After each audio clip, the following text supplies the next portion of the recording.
प्यारे बच्चों, यदि आप भी सेंटअप एग्जाम 11 नवंबर को फिजिक्स का देने वाले हैं तो आज का ये क्लास लास्ट तक जरूर देखिएगा, क्योंकि आज के क्लास में मैं आपको बताने वाला हूँ क्लास 12 इंटरमीडिएट सेंटअप एग्जाम 2024 के लिए फिजिक्स यानी भौतिक शास्त्र का वायरल क्वेश्चन पेपर का आंसर की, जो आप सभी के एग्जाम में श्योर है कि पूछे जाएंगे। फ्रेंड्स, आप सभी को पता ही है कि आपको सेंटअप एग्जाम पास करना बहुत ही ज़रूरी है। अगर आप सभी सेंटअप एग्जाम पास नहीं करते हैं तो आपका फाइनल एडमिट कार्ड बोर्ड जारी नहीं करेगा, जिससे आप सभी फाइनल एग्जाम में नहीं बैठ पाएंगे। तो यदि आप सभी सेंटअप एग्जाम पास करना चाहते हैं और फाइनल एग्जाम में बैठना चाहते हैं तो ये फिजिक्स का क्वेश्चन जरूर याद कर लीजिएगा, ठीक है ना। और कोई भी क्वेश्चन में आप सभी को डाउट रहे तो कमेंट बॉक्स में ज़रूर पूछिएगा, मैं आपको रिप्लाई करने की कोशिश ज़रूर करूँगा, ठीक है। तो चलिए फ्रेंड्स, हम लोग क्लास को शुरू करते हैं, ठीक है। देखिए, फिजिक्स का आपका सेट कोड ए रहेगा, ठीक है, और आपका सब्जेक्ट कोड 117 रहेगा, ध्यान रखिएगा, ठीक है। चलिए अब आपको मैं बता दूं कि फिजिक्स में कितना क्वेश्चन पूछे जाएंगे। तो सबसे पहले आप जान लीजिए, फिजिक्स में 70 क्वेश्चन पूछे जाएंगे, ठीक है ना, जिसमें से आपको 35 प्रश्न का उत्तर देना है, ठीक है। कितना प्रश्न, यानी दोगुना क्वेश्चन 70 क्वेश्चन पूछे जाएंगे, जिसमें से आधा क्वेश्चन का उत्तर देना है, मतलब 35 प्रश्न का, जो कि आप सभी आसानी से दे पाएंगे, ठीक है, अगर आज का क्लास कर लिए तो, ठीक है। तो चलिए फ्रेंड्स, हम लोग जो है क्लास को शुरू करते हैं, चलते हैं फर्स्ट क्वेश्चन की तरफ। देखिए, आपके स्क्रीन में पहला क्वेश्चन आ चुका है। तो अब आप सभी क्या कीजिए, कमेंट बॉक्स में एक एक क्वेश्चन का आंसर देते चलिए, ठीक है। ऐसा लगना चाहिए आप सभी सेंटअप एग्जाम में बैठे हैं, ठीक है, एग्जाम देने। तो देखिए, पहला क्वेश्चन यहाँ पूछा गया है, आवेश का रेखीय घनत्व का मात्रक होता है। तो आवेश का रेखीय घनत्व का मात्रक पूछा है, जो कि हर स्टूडेंट को पता है कि कूलम पर मीटर होता है। ये तो आपका हलवा क्वेश्चन है, इसका राइट आंसर ए आराम से लगा लीजिएगा। दूसरा नंबर देखिए फ्रेंड्स, पूछा गया है, वैद्युत क्षेत्र की तीव्रता का विमीय सूत्र होता है। तो वैद्युत क्षेत्र की तीव्रता का विमीय सूत्र की बात करें तो ml/-3 a/-1 होता है, ठीक है। तो याद रखना है, भूलना नहीं है, आपको 2 का बी लगा के आना है। तीसरा नंबर देखिए फ्रेंड्स, पूछा गया है, 8 कूलम ऋणावेश में उपस्थित इलेक्ट्रॉन की संख्या होती है। तो 8 कूलम ऋणावेश में उपस्थित इलेक्ट्रॉन की संख्या कितना होती है? तो आप सभी को अच्छे से पता है कि 5 × 10⁻19 होती है, ठीक है। राइट आंसर हमारा ऑप्शन नंबर ए हो जाएगा।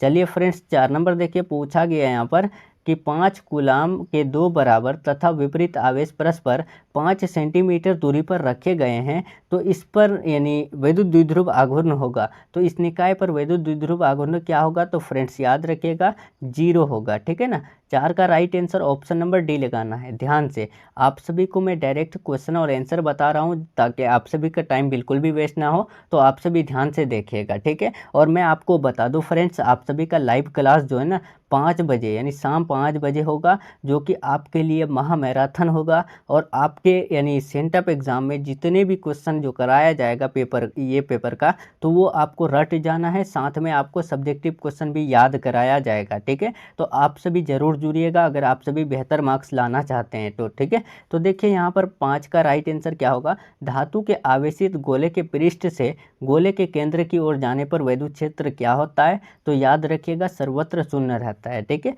अगर आप चैनल से नए जुड़ रहे हैं तो चैनल को सब्सक्राइब कर लीजिएगा, ताकि आप सभी को लाइव क्लास का नोटिफिकेशन मिल जाए, ठीक है। 6 नंबर देखिए, पूछा गया है, एक बंद पृष्ठ के अंदर n वैद्युत द्विध्रुव स्थित है, तो बंद पृष्ठ से निर्गत कुल वैद्युत फ्लक्स होगा। तो फ्रेंड्स आप इसका 6 का डी लगा के आइएगा, 0 होगा, ठीक है। चलिए 7 नंबर देखिए, निरक्षीय स्थिति में वैद्युत द्विध्रुव के कारण यानी वैद्युत विभव होगा। तो यहाँ पर निरक्षीय स्थिति पूछा है, जो कि आप आराम से बता सकते हैं कि 0 होता है।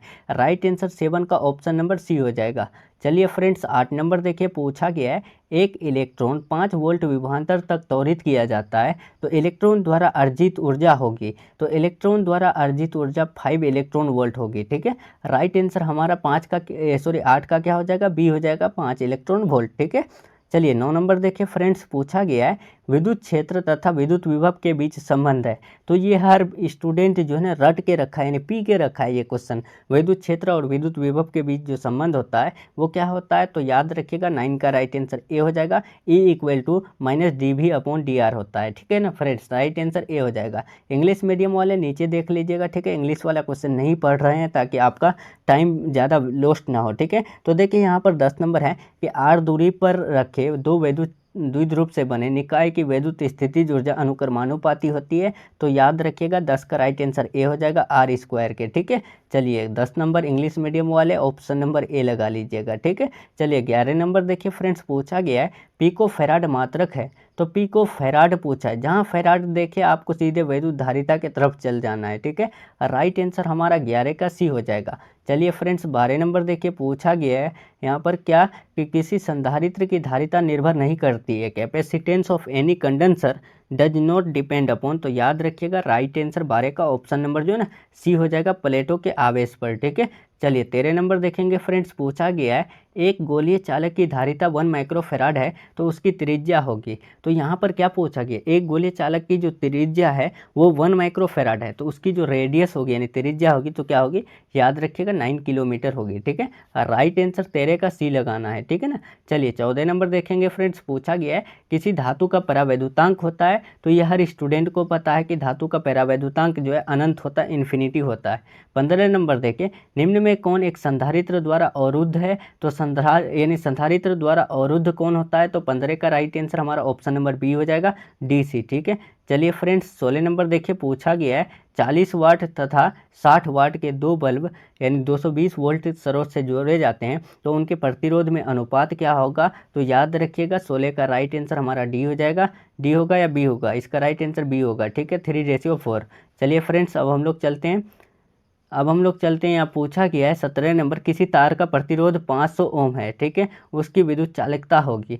तो कोई भी तार का जो प्रतिरोध है 500 ओम है तो उसकी विद्युत चालकता क्या होगी, तो याद रखिएगा 17 का ए हो जाएगा, 0.002 ओम इनवर्स 1, ठीक है। चलिए 18 नंबर देखिए फ्रेंड्स, पूछा गया है एन समान प्रतिरोधक पहले श्रेणी क्रम में तथा उसके बाद समांतर क्रम में जोड़े जाते हैं तो अधिकतम तथा न्यूनतम प्रतिरोध का अनुपात क्या होगा, तो याद रखिएगा राइट आंसर 18 का ऑप्शन नंबर डी हो जाएगा, एन स्क्वायर होता है, ठीक है। चलिए 19 नंबर देखेंगे फ्रेंड्स, पूछा गया है विभव मापी की सुग्राहिता को बढ़ाने के लिए क्या करना चाहिए, तो याद रखिएगा ये क्वेश्चन आप सभी गलती नहीं कीजिएगा। विभव मापी की जो सुग्राहिता को बढ़ाने के लिए इसके तार के धारा को घटाना चाहिए, ठीक है। राइट आंसर 19 का ऑप्शन नंबर बी हो जाएगा।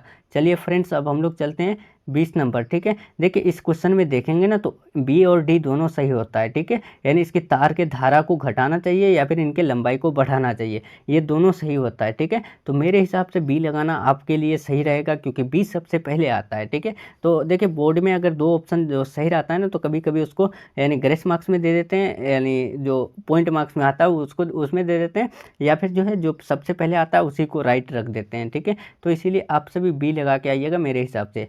चलिए 20 नंबर देखेंगे फ्रेंड्स, पूछा गया है वैद्युत संबंधित किरचॉफ का द्वितीय नियम संबंधित रखता है, तो याद रखिएगा राइट आंसर 20 का ऑप्शन नंबर सी हो जाएगा, ऊर्जा संरक्षण से, ठीक है ना।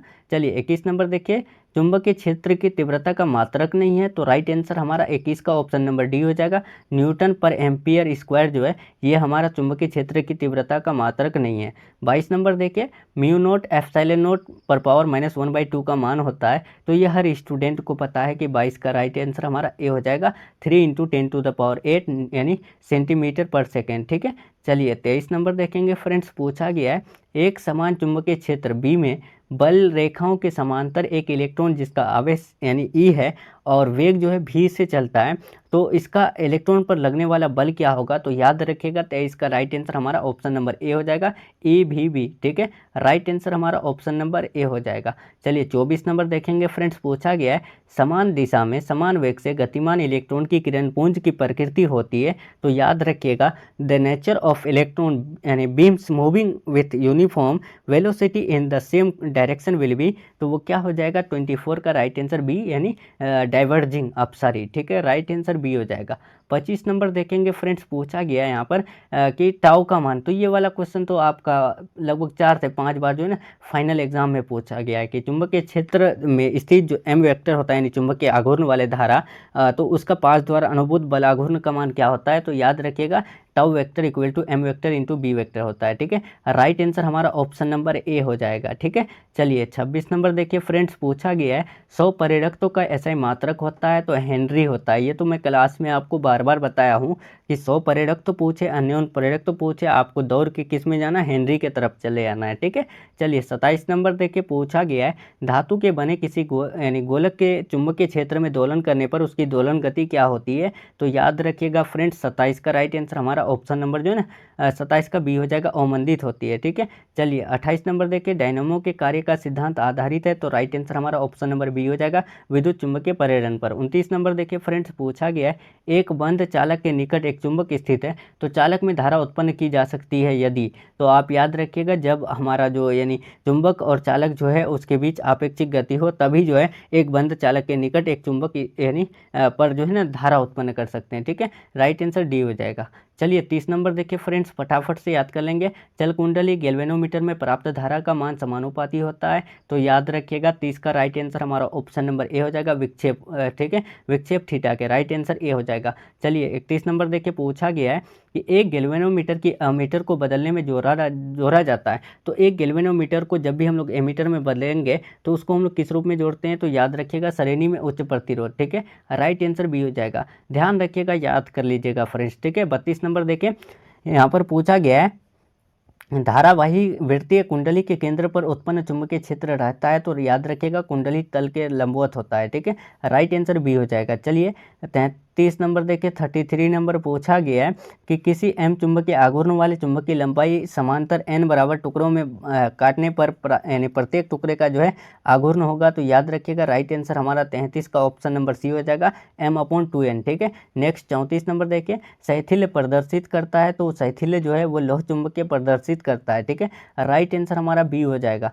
चलिए फ्रेंड्स, अब 35 नंबर देखें, ध्रुव प्रबलता यानी m से r दूरी पर चुंबकीय विभव का मान होता है। तो राइट आंसर 35 का ऑप्शन नंबर ए हो जाएगा, μ0/4π इंटू यानी m/r। ठीक है, चलिए 36 नंबर देखिए, प्रेरण कुंडली क्या उत्पन्न करता है। तो याद रखिएगा प्रेरण कुंडली जो है ये उच्च वोल्टता मतलब हाई वोल्टेज उत्पन्न करता है। ठीक है, 37 नंबर देखिए, चुंबकीय क्षेत्र बी वेक्टर का ऊर्जा घनत्व होता है। तो याद रखिएगा 37 का राइट आंसर ए हो जाएगा, b²/2μ0। ठीक है, 38 नंबर देखिए, तप्त तार एमीटर द्वारा प्रत्यावर्ती धारा से कौन मापा जाता है। तो याद रखिएगा right answer option number C हो जाएगा, यानी रूट मीन यानी स्क्वायर वैल्यू मूल औसत वर्गमान। ठीक है, राइट आंसर हमारा सी हो जाएगा।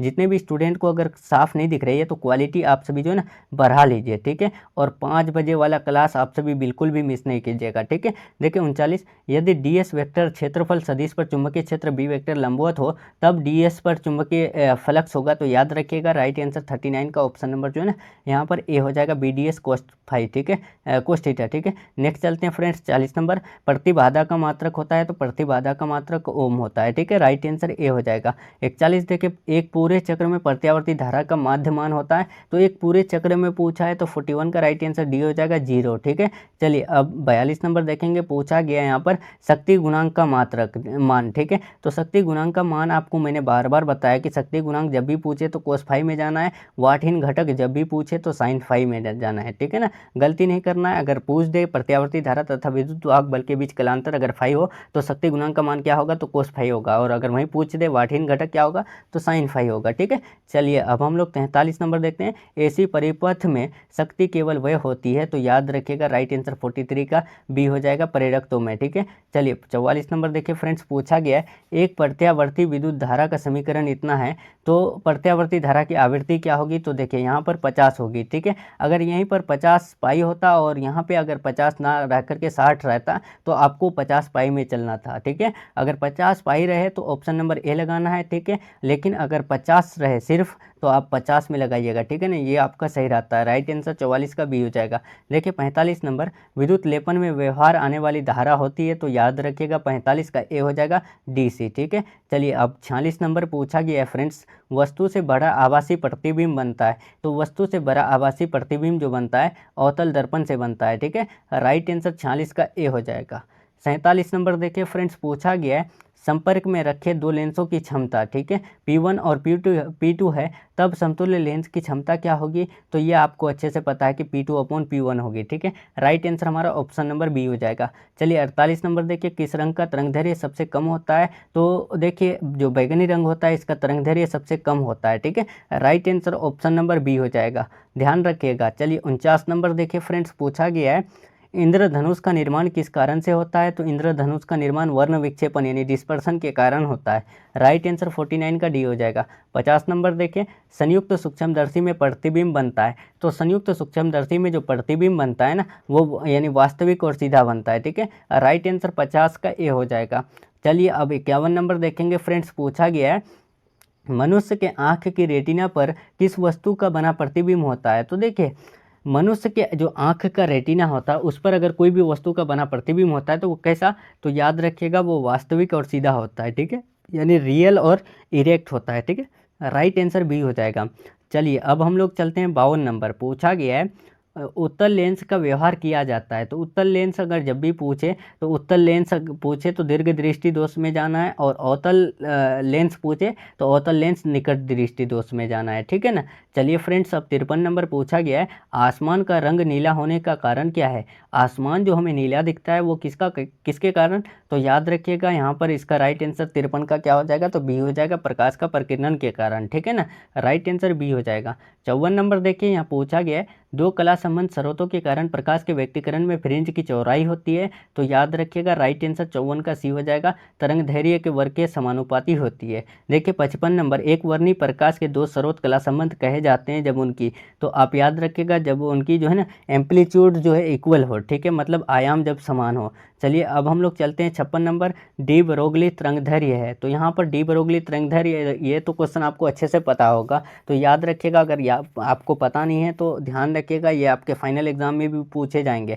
Lambda equal to H upon यानी एम बी। ठीक है, नेक्स्ट चलते हैं फ्रेंड्स 57 नंबर, फोटोसेल आधारित है। तो फोटोसेल किस पर आधारित है? तो याद रखिएगा धारा के चुंबकीय प्रभाव पर। ठीक है, राइट आंसर हमारा सी हो जाएगा। चलिए 58 नंबर देखिए फ्रेंड्स, पूछा गया है कैथोड किरणें समूह है। कैथोड किरणें किसका समूह है? तो याद रखिएगा इलेक्ट्रॉन का समूह है। ठीक है, राइट आंसर ए हो जाएगा। 59 नंबर देखिए फ्रेंड्स, पूछा गया है रेडियो सक्रिय पदार्थ की अर्ध आयु होती है। तो रेडियो सक्रिय पदार्थ की अर्ध आयु, तो ये तो आपको पता है कि यानी 0.693 अपॉन लेम्डा होती है। राइट आंसर सी हो जाएगा। चलिए 60 नंबर देखें, 6 गुणांक की एसआई इकाई होती है, यानी SI unit of decay constant is. तो आप याद रखिएगा राइट आंसर हमारा हर्ट्ज हो जाएगा। ठीक है, राइट आंसर बी हो जाएगा। चलिए फ्रेंड्स 61 नंबर देखें, 90 थोरियम 230 के एक परमाणु में न्यूट्रॉन की संख्या होती है। तो याद रखिएगा 140 होती है, मतलब 140 होती है। ठीक है, आप सभी याद कर लीजिए, सेंटअप एग्जाम में धमाल मचा करके आइएगा। ठीक है, और 5 बजे वाला क्लास बिल्कुल भी मिस नहीं कीजिएगा। ठीक है, देखिए पीएन संधि डायोड का उपयोग करते हैं एक दिष्टकारी के तरह। ठीक है, 62 का डी लगा लीजिएगा। चलिए 63 नंबर देखिए, निवेशी वोल्टेज को धारा यानी बढ़ाने वाले यंत्र को क्या कहते हैं? तो याद रखिएगा राइट आंसर 63 का ऑप्शन नंबर जो है ना बी हो जाएगा, प्रवर्धक कहते हैं यानी एम्पलीफायर कहते हैं। ठीक है, चलिए 64 देखेंगे फ्रेंड्स। पूछा गया है यहाँ पर देख लीजिए, यदि किसी तर्क द्वार का निर्गम जो है y का मान उसके दोनों निवेशों के गुना ए बी से प्राप्त होता है तो वो द्वार कौन सा है? तो याद रखिएगा 64 का ए हो जाएगा, वो एंड गेट है। ठीक है, चलिए 65 नंबर देखिए, अर्धचालक में वर्जित यानी ऊर्जा अंतराल की चौड़ाई लगभग होती है। तो याद रखिएगा राइट आंसर 65 का ए हो जाएगा, 1 इलेक्ट्रॉन वोल्ट। ठीक है, चलिए 66 नंबर देखेंगे फ्रेंड्स। पूछा गया है दशमलव अंक पद्धति की संख्या 27 की द्विधारी पद्धति में समतुल्य संख्या होगी। तो इसका राइट आंसर 66 का ए हो जाएगा, 10011 होगी। ठीक है, राइट आंसर हमारा ऑप्शन नंबर ए हो जाएगा। चलिए अब हम लोग देखते हैं 67। पूछा गया है पूर्ण दृष्टिकारी में यदि निवेश की आवृत्ति 50 हर्ट्ज है तो निर्गम आवृत्ति होगी। तो मैंने आपको क्लास में बताया था कि पूर्ण तरंग जब भी पूछे तो आपको 100 हर्ट्ज में जाना है। ठीक है, और जब भी अर्ध पूछे तो आपको किस में जाना है? 50 हर्ट्ज में जाना है। ठीक है ना, राइट आंसर 67 का क्या हो जाएगा? ऑप्शन नंबर सी हो जाएगा। चलिए फ्रेंड्स 68 देखिए, यहाँ पूछा गया है वह युक्ति जो मॉड्यूलन तथा विमॉड्यूलन दोनों का काम करता है तो उसे हम लोग क्या कहते हैं? तो उसे हम लोग मोडेम कहते हैं। राइट आंसर 68 का सी हो जाएगा। 69 देखें, संचार उपग्रह की पृथ्वी की सतह से दूरी होती है। तो याद रखिएगा 69 का ए हो जाएगा, 36,000 किलोमीटर होती है। ठीक है, राइट आंसर ए हो जाएगा। देखिए आज के क्लास में बिल्कुल भी कुछ नहीं बोले। ठीक है, सीधे क्वेश्चन और आंसर कराए। ठीक है, अगर क्लास आपको अच्छा लगा है तो कमेंट करके जरूर बताइएगा। वीडियो पसंद आए तो लाइक करके अपने दोस्तों में शेयर कर दीजिएगा। ठीक है, संकीर्ण का मापन किया जाता है। तो याद रखिएगा संकीर्ण का जो माप करते हैं हम लोग डेसिबल के रूप में करते हैं। ठीक है ना, राइट आंसर 70 का बी हो जाएगा। और फ्रेंड्स आपका इधर जो सब्जेक्टिव क्वेश्चन है इसका आंसर की जो है ना मैं आपको टेलीग्राम पर दे चुका हूँ, ठीक है। अगर नहीं लिए हैं तो आप सभी क्या कीजिए, अभी के अभी जो है ना टेलीग्राम चैनल ज्वाइन कर लीजिए और वहाँ से डाउनलोड करके हर हाल में याद कर लीजिए। मैं आपको श्योर गारंटी दे रहा हूँ आपके सेंटअप एग्जाम में पूरा क्वेश्चन सब्जेक्टिव ऑब्जेक्टिव देखने को मिलेगा, ठीक है। तो ध्यान से देखिएगा और एक एक क्वेश्चन याद कर लीजिएगा, ठीक है ना। चलिए, अगर आप सभी याद नहीं किए हैं या फिर डाउट हो रही है तो क्लास को एक बार फिर से देख सकते हैं या फिर 5 बजे वाला क्लास में ज़रूर जुड़िएगा जो आपका 5 बजे शाम को होगी, ठीक है। शेड्यूल लगा दिया जाएगा, आप सभी शेड्यूल देख लीजिएगा, ठीक है ना। तो चलिए फ्रेंड्स, अब हम लोग मिलते हैं नेक्स्ट क्लास में नेक्स्ट टॉपिक के साथ। तब तक के लिए अपना ख्याल रखें, अपना स्टडी जारी रखें। Take care, thanks for watching.